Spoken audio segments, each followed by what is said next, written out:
Do you expect you're going to get a little pushback from the administration for getting involved in this? Oh, I got a lot of pushback. I got phone call after phone call last night. They didn't want me to sign the discharge petition. They want to focus on the oversight investigation. They hate Thomas Massie more than they can hate any Democrat, which makes no sense to me. And they don't want to work with Democrats at all. Hi again, everybody. Yes, it's that point in the Trump administration where we lead with Marge. It's 5 o'clock in New York. Hey, White House, your panic is showing. Yesterday, Marjorie Taylor Greene, typically a stalwart Donald Trump ally, called out the Trump administration for attacking her over her support for what she just said there, the discharge petition in the House, an effort put forward by Democrat Ro Khanna and Republican Thomas Massie, who she also mentioned, that would force a vote on releasing the full Epstein files. It's just transparency, basically. Apparently, the White House is privately trying to tamp down any support for transparency around the Epstein files, even though that is what an overwhelming majority of Americans, including MAGA voters, want. Publicly, we're hearing Trump's newest tactic to try to make this issue go away, calling the whole thing a, quote, hoax, to watch the survivors and their families of Jeffrey Epstein and Ghislaine Maxwell's crimes say this. We are tired of looking at the news and seeing Jeffrey Epstein's name and saying that this is a hoax. We are tired of it. We are done. We're not going to be silenced. Mr. President Donald J. Trump, I am a registered Republican, not that that matters because this is not political. However, I cordially invite you to the Capitol to meet me in person so you can understand this is not a hoax. We are real human beings. This is real trauma. This is the leader of our nation. This was no small thing. It wasn't irrelevant. It's not a hoax.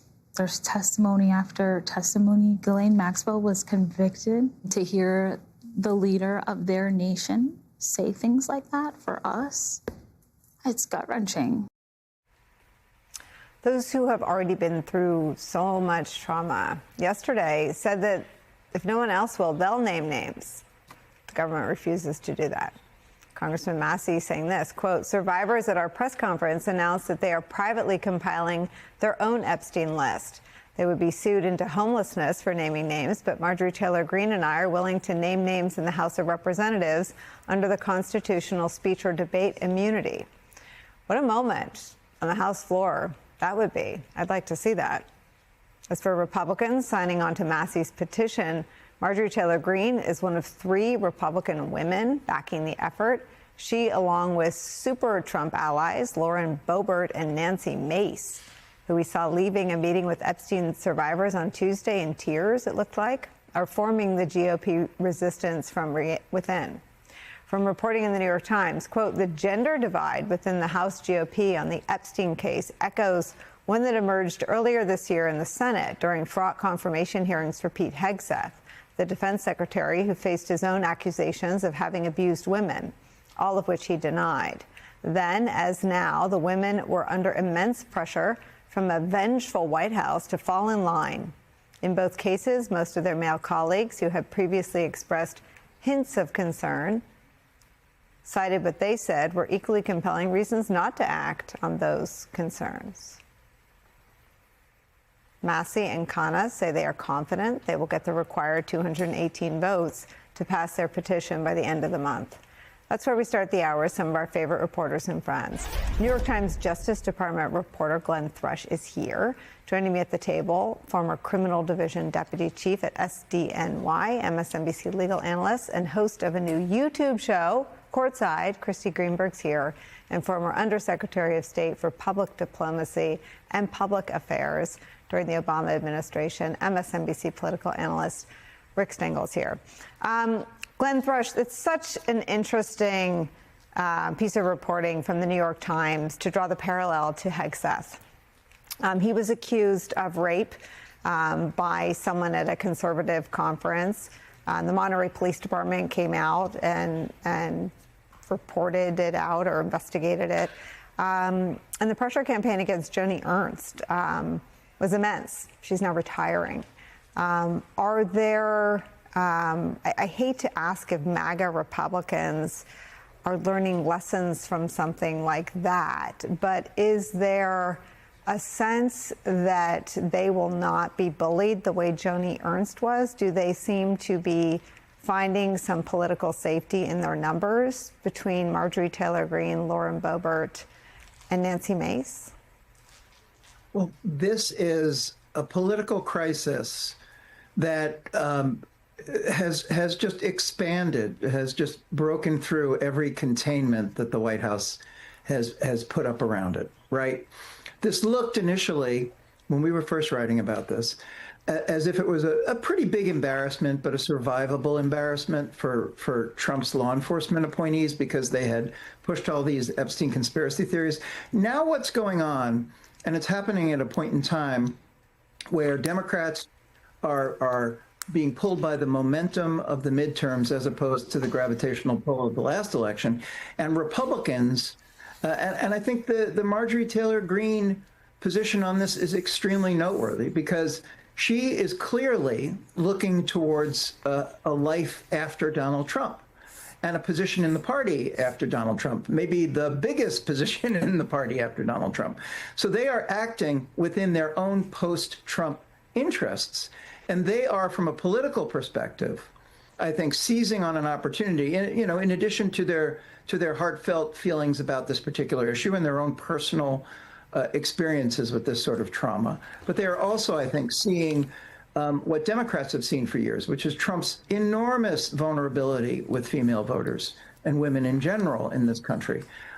He has a history that I think is something that very nearly cost him the election the first time he was elected, was drag on his majority the second time, and I think will now extend beyond his political career. And I think Democrats are now, there's been a lot of talk about what issues are the Democrats going to seize going forward.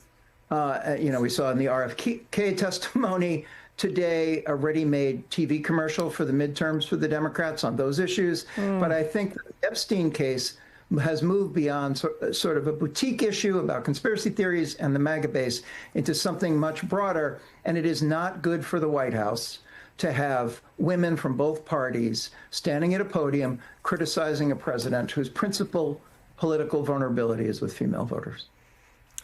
Super interesting. I just want to say there are no courage parades that we're going to throw for any of these women because they have 90% of all Democrats agree with their position, 86% of all independents agree with their position, 83% of all Republicans agree with their position, and 82% of all MAGA Republicans agree with their position. So it doesn't represent any political courage, Glenn, to your political points, but it is still an outlier. I mean, Megyn Kelly, who Donald Trump famously said that blood was coming out of everywhere, it was coming out of her eyes, is now so on board with MAGA and Trump that she accompanied RFK Jr. to your point, to his confirmation hearing. I mean, even the women who themselves were smeared by Donald Trump have come back into the MAGA fold. And I wonder if your reporting suggests that these three women are viewing this as a single issue departure from Trump, or if they're making a more significant break.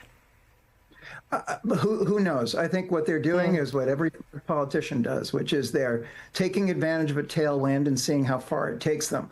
Now, when we're looking at those numbers, if you blur your eyes, those numbers are very similar to the approval rating for gun control, for expanded background checks. And look where that went. So these supermajorities don't necessarily amount to anything, but I think it is noteworthy, and I think you're going to see more and more of this, much to the disgust and anxiety of the White House, which is individual parts of the Trump coalition are starting to, again, see over the horizon beyond Trump and trying to figure out how it is that they're going to be able to leverage these issues when he's gone.